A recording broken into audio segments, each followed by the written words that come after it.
Bonjour, aujourd'hui, un peu de changement. On va parler d'histoire, on va parler de violence, mais aucun lien avec cette série. Je ne veux pas tout ramener forcément à Game of Thrones. Il y a d'autres choses dans la vie. Aujourd'hui, je vais vous parler façon vlog. Je vais vous parler de ce que j'ai fait le dimanche.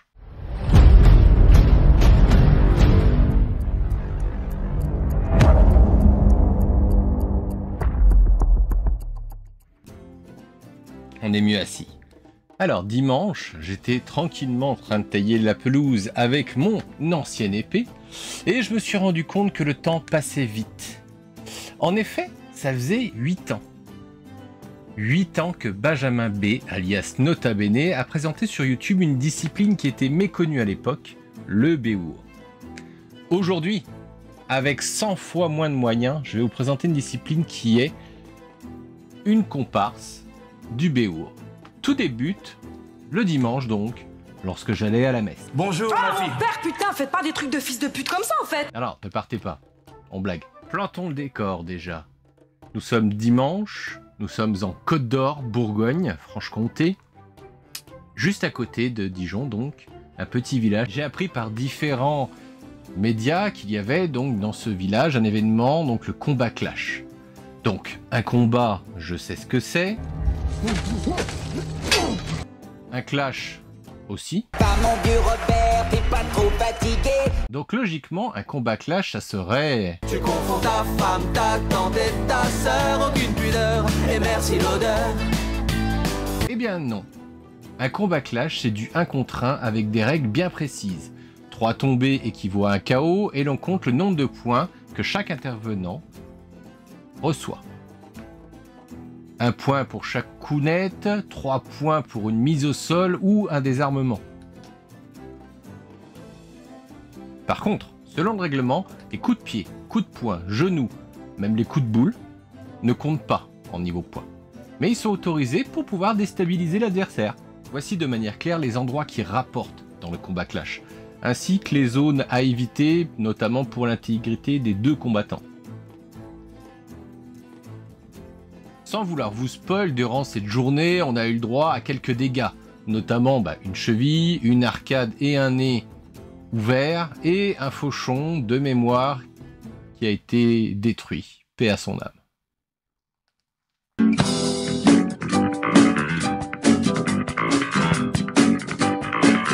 Comme d'habitude, oubliez tout ce que vous avez vu dans les films ou dans les séries, les combats durent 1 minute 30 et chaque combattant donne tout ce qu'il a durant ces quelques instants pour en sortir vainqueur.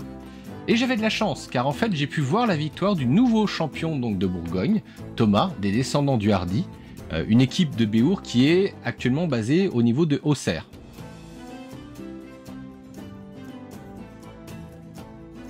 J'ai également pu interviewer l'organisateur avec l'association, qui n'est autre que le créateur, c'est pas rien quand même, de ce nouveau mode de combat médiéval et qui en a profité d'ailleurs pour se frotter au nouveau champion l'après-midi sous plus de 33 degrés quand même.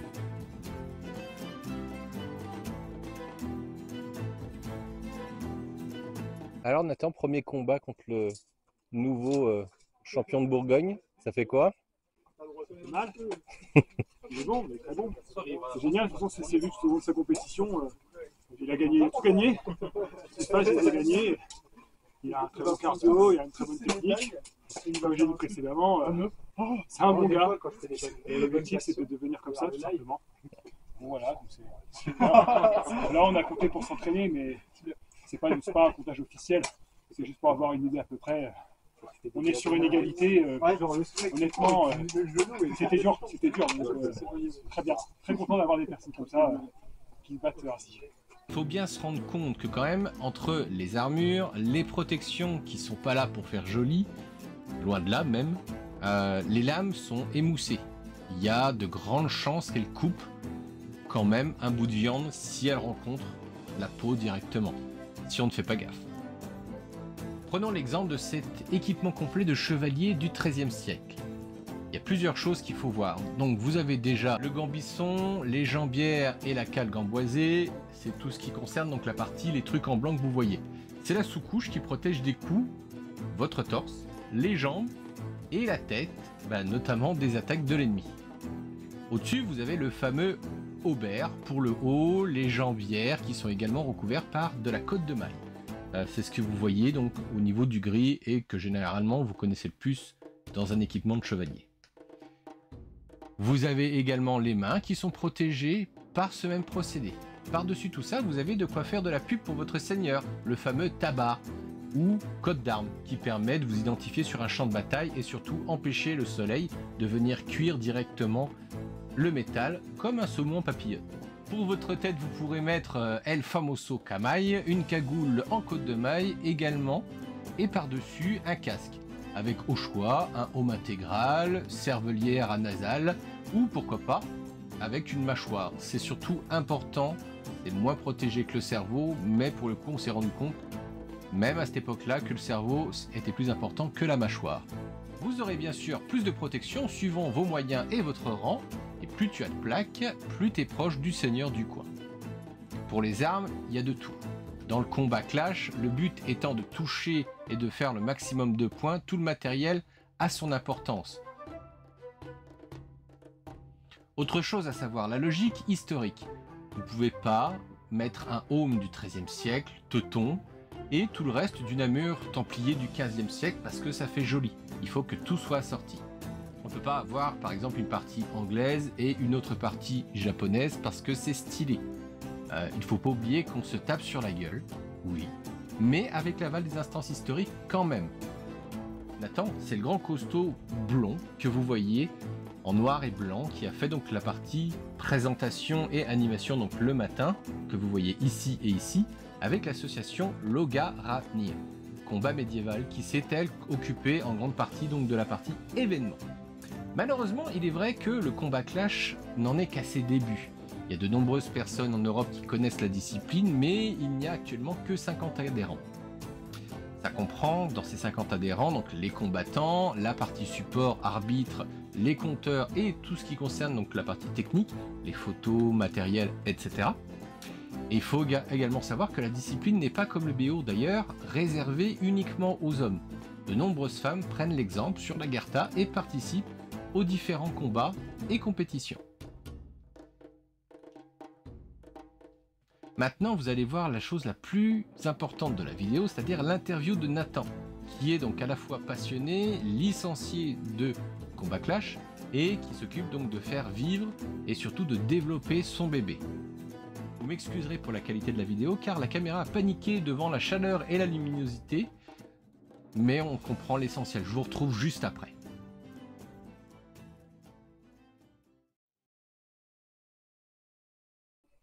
Alors Nathan, bonjour. Bonjour. Donc tu organises donc un combat clash donc sur la région de Dijon, donc à Fauvernais. Est-ce que tu peux nous parler déjà de toi? De moi. Alors concernant le combat, comment j'ai atterri dans le combat peut-être on va dire. C'est un peu, ça peut paraître un peu bizarre des fois de faire du combat. Comme tout jeune, j'aimais sortir, m'amuser, les amis, etc. Mais je faisais pas vraiment beaucoup de sport.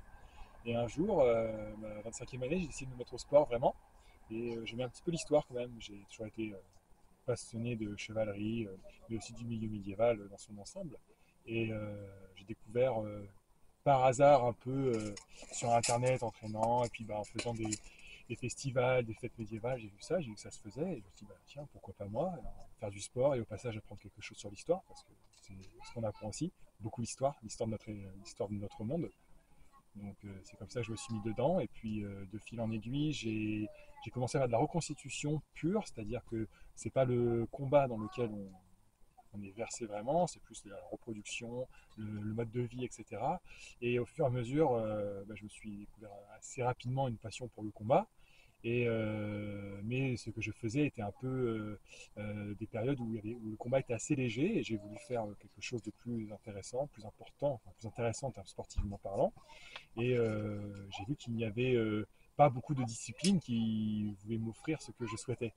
Donc j'ai décidé tout simplement de créer une discipline qui englobe beaucoup de siècles afin de pouvoir s'affronter de manière équitable par le règlement du clash. Donc ce matin, il y a eu déjà des combats donc pour élire, on va dire, le champion de Bourgogne. C'est un combattant qui a déjà une affiliation avec le BO. Oui, tout à fait. Est-ce Alors, que c'est un avantage ou pas d'avoir déjà pratiqué oui, clairement, c'est un avantage d'avoir pratiqué du béour. En fait, le principe d'avantage, c'est déjà d'avoir fait du sport et d'avoir fait un sport de combat. Le béour, c'est un sport de combat. En plus, c'est un sport de combat très axé, puisque c'est un combat, on pense sport de combat médiéval. Donc, c'est un combattant chevronné comparé aux autres qui ont débuté. Et clairement, on a bien vu qu'il avait un avantage sur l'endurance, sur la technique et aussi sur les mises au sol, puisque les règles du béour, sans expliquer de fond en large le règlement, la mise au sol est la règle principale du béour. Donc, clairement, on a bien vu que Thomas, qui a donc, gagné ce tournoi, a fait des mises au sol avec une certaine aisance. Et au clash, la mise au sol, c'est si on a 3 mises au sol, on est out sur le combat. Donc il s'est orienté plus vers ce style de combat qui est tout à fait louable et qui lui a permis de l'emporter. Et toi, tu pratiques uniquement le combat clash ou est-ce que tu fais aussi du béour Alors moi, je pars du principe que qu'est-ce qu'il faut pour être un bon combattant? Pour être un bon combattant, pour moi, il faut pouvoir aller dans beaucoup d'endroits et beaucoup de styles de combat. Et pour moi, un bon combattant, c'est quelqu'un qui s'épanouit dans tous les styles de combat. Un combattant qui fait une discipline et qui excelle dedans, mais qui n'est pas bon dans les autres, pour moi, c'est pas un bon combattant. Parce qu'un bon combattant, c'est quelqu'un d'assez complet. Et pratiquant depuis peu le béour, ça m'a déjà beaucoup appris, puisque j'avais des notions donc, dans le clash, ça fait 5 ans que je le pratique, et j'ai beaucoup appris sur le duel, mais sur le côté technique en combat par équipe, le béour apporte une expérience folle, et puis c'est toujours du bonus de pratiquer de plus en plus de sports en fait, de combat et de contact, parce que la meilleure expérience, c'est celle qu'on se forge en combat, tout simplement.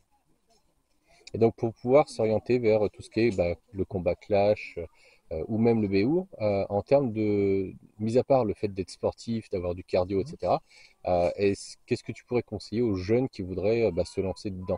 Alors, si j'ai un conseil à donner aux jeunes, n'achetez rien pour commencer. Il ne faut pas commencer à aller sur Internet, et aller sur n'importe quel site et acheter.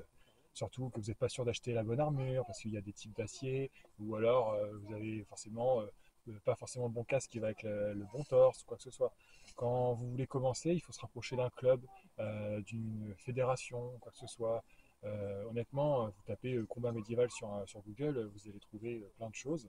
Et après, il faut prendre, honnêtement, il faut prendre ce qui est plus proche de chez nous. Parce que la distance, ça peut décourager. Donc vous prenez plus proche, peu importe le type de combat qui existe, vous commencez. Parce que vous allez avoir une structure, vous allez être encadré, vous allez débuter. Après, chacun a ses méthodes. Mais aujourd'hui, tout le monde s'accorde sur. Enfin, une grosse partie du monde médiéval s'accorde qu'il y a des équipements de type soft qui permettent, ce sont des armes de réplique en mousse dure, qui permettent pour un coup modéré de commencer à apprendre la technique, de bosser dans toute sécurité, qui coûte ne pas plutôt se payer une armure qui est très chère, c'est très onéreux honnêtement. Et puis voir déjà si ça plaît, parce qu'on a tous des lubies, à un moment on dit ah, j'aimerais faire ça, et puis en fait on s'arrête, ou en mode bonne résolution, mais il faut essayer en fait. Et pour essayer, il faut pouvoir pratiquer en toute sécurité, et ce sera impossible de mettre une armure, et d'aller au combat comme ça, c'est dangereux pour votre adversaire, parce que vous ne connaissez pas les armes, vous pourriez faire quelque chose de mauvais ou quoi que ce soit. Sachant qu'il y a des règles, notamment au niveau vestimentaire et notamment au niveau armure, historiquement. Quelle est ta période préférée? Quel pays Je crois que c'est la question la plus dure, ça. Ma période préférée, honnêtement, pour tout vous dire, j'ai eu 5 ou 6 armures différentes. Parce que je suis un grand passionné de nos époques. J'ai eu une tenue scandinave, j'ai eu une tenue russe, mais RUS, donc sur du 12-13e. J'ai une tenue mongole, j'en ai une deuxième. J'ai eu une tenue croisée sur du 13e. Je ne pourrais pas répondre sur ma période préférée, mais j'avoue que j'affectionne particulièrement ce qui est exotique, ce qui change de l'ordinaire, parce que nous sommes européens et l'équipement européen est beau, très protecteur et c'est plus répandu, mais on le connaît très bien et moi j'aime ce qui est nouveau, j'aime le changement. Et j'avoue que si quelqu'un demain me montre une tenue perse ou mamelouk ou je ne sais quelle autre tenue folle qui sont en raccord avec des sources, je pourrais succomber. et en termes d'armes? Ah, en termes d'armes, alors ça c'est encore plus compliqué. Ça dépend, alors ça peut dépendre déjà de votre ressenti sur le tournoi, sur le combat. En duel, on affectionne nos armes à nous. Si on veut vraiment gagner, on partira peut-être plus sur un alliage bouclier épée, épée bouclier, parce que c'est assez optimisé pour des duels, ça permet d'avoir une bonne attaque et une bonne défense. Mais après, si on a des coups de cœur, qu'on veut l'épée à deux mains, ou bah, si en mongol vous avez des armes à deux mains, des grosses épées à deux mains, des Dao, si on aime le défi, bah, pourquoi pas y aller tout simplement. Honnêtement, la sécurité, c'est l'épée bouclier. À choisir, si on devait m'envoyer n'importe où, je prendrais l'épée bouclier. Pour tout duel. On a vu ce matin qu'il y avait eu un blessé léger. Oui. On en a déjà discuté avant, comme quoi bah, il y avait beaucoup de blessures, mais après coup, généralement, c'était plutôt du bleu, de l'hématome, Oui. etc. Quelle est la blessure plus grave que tu aies eue, toi, à ton niveau? La blessure la plus grave, ça a été, je me suis déchiré le mollet. Voilà, c'est ça, c'est 15 jours d'arrêt. C'est déchirer le mollet. Bon bah voilà, c'est une balayette qui a pas bien été réceptionnée, c'est tout. Mais après, j'ai jamais pris de coups féroces qui m'ont mis out sur un combat par une arme. Et ça a été ma blessure la plus importante, mais honnêtement, on n'a jamais eu de blessé grave. Voilà, Sylvain, il va gambader comme un petit lapin prochainement. C'est juste qu'il lui faut un petit peu de repos. Et puis, ça arrive. En fait, ce qui me fait de la peine, c'est pour le combattant, puisque vous avez bien vu, enfin, il enrage un petit peu parce qu'il ne peut pas démontrer tout ce qu'il peut faire. Et c'est une blessure bête, en fait. Ce sont toujours des blessures bêtes. On se prend les pieds dans la barrière, on se réceptionne mal. C'est tellement dommage à chaque fois. Mais bon, ce sont les aléas du combat et historiquement, la chute est considérée comme mortelle hein, dans la guerre. Donc, un homme au sol, c'est un homme qui est proche de la mort, on va dire. Et en termes d'avenir, qu'est-ce que vous aimeriez, qu'est-ce que vous avez déjà prévu sur 2023-2024? Des tournois, voilà ce qu'on a prévu. Principalement des tournois. Donc, on est en train de voir pour un tournoi sur le secteur parisien à Champigny-sur-Marne. Il y a une fête médiévale le 4 et 5 novembre. Nous avons notre place fétiche au Zénith à Rouen, le salon Normania, en fait, qui est un grand rassemblement fantastique, qui est exceptionnel. Et on en a une à Saint-Vendry, la fête médiévale à Saint-Vendry, avec une somptueuse abbaye.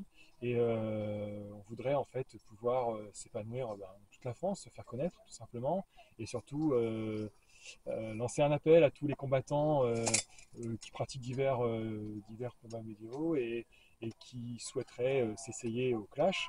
Si leur équipement colle au règlement ou s'il y a besoin de légèrement modifier, on les invite pour venir parcourir nos combattants qui ont des équipements différents et des styles de combat différents. Parce que mon grand objectif, mon grand rêve, ce serait de fédérer l'ensemble des personnes qui font du combat médiéval et qu'importe la discipline qu'ils pratiquent, c'est simplement avoir un réseau pour se donner rendez-vous et créer des grands événements médiévaux, pour faire des grands tournois, plusieurs styles de combat, qu'importe, mais se rassembler tout simplement. Donc là, on peut vous joindre sur la page Facebook. Tout à fait. Le contact principal, nous ne sommes pas encore à la pointe de la technologie, mais nous sommes sur Facebook, c'est Combat Clash. Combat Clash. Et vous avez un numéro de portable, vous avez une adresse mail. Donc nous sommes quand même à la technologie, on n'est pas à l'époque médiévale pour ça. Et si vous avez besoin de tout type de renseignements, nous serons très heureux d'y répondre pour pouvoir vous aider. Et ben, merci beaucoup pour ce temps. Et puis, bah, bonne continuation pour la suite et en espérant que ça progresse et que ça aille loin.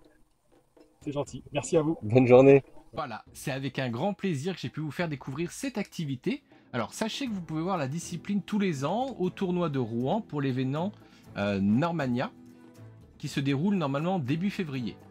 Vous avez également la fête médiévale donc de Saint-Vendry-le-Rancon le premier week-end du mois de mai.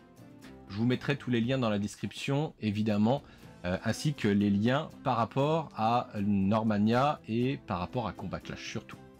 Sachez que justement, Normania, la prochaine manifestation, il y a des chances que le mode équipe et le mode protection du roi, qui ont été également inventés par Nathan, mais qui n'ont pas été pratiqués durant ce dimanche-là, soient présentés donc au niveau du public. Vous trouverez également en lien les fameux pages de Combat Clash, la page Facebook, ainsi que la page internet qui leur permet, donc, notamment au niveau donc, de tout ce qui concerne le règlement. N'hésitez pas à leur donner de la force, notamment en vous abonnant. Et si ça vous intéresse, n'hésitez pas à regarder les prochaines animations. Bande de petits coquins, que plein de bonnes choses sont en préparation pour les prochaines vidéos. Et il y a même des collabs avec d'autres chaînes pour sortir un peu de l'histoire, mais pour y revenir de manière violente, à la manière d'un combat clash justement. C'est tout pour moi. N'oubliez pas la cloche, l'abonnement qui sera gratuit pour les 1000 premiers. Attention. Portez-vous bien, prenez soin de vous. Bonne rentrée pour ceux qui ne sont pas encore rentrés. Bonne année pour ceux que je ne revois pas avant l'année prochaine. Et surtout, bonne semaine à vous. Ciao. Allez, c'est parti. Bon, il y en a, il a fait ce qu'il fallait faire. Donc là, il le cogne, et ça doit rester comme ça. Et arrêt du combat. Arrêt du combat, messieurs. Donc là, vous voyez, la structure a eu un petit souci. Donc, Clique ici! Allez, clique! Clique dessus! Vas-y! Par pitié, clique ou je me fous en l'air! Clique! Clique!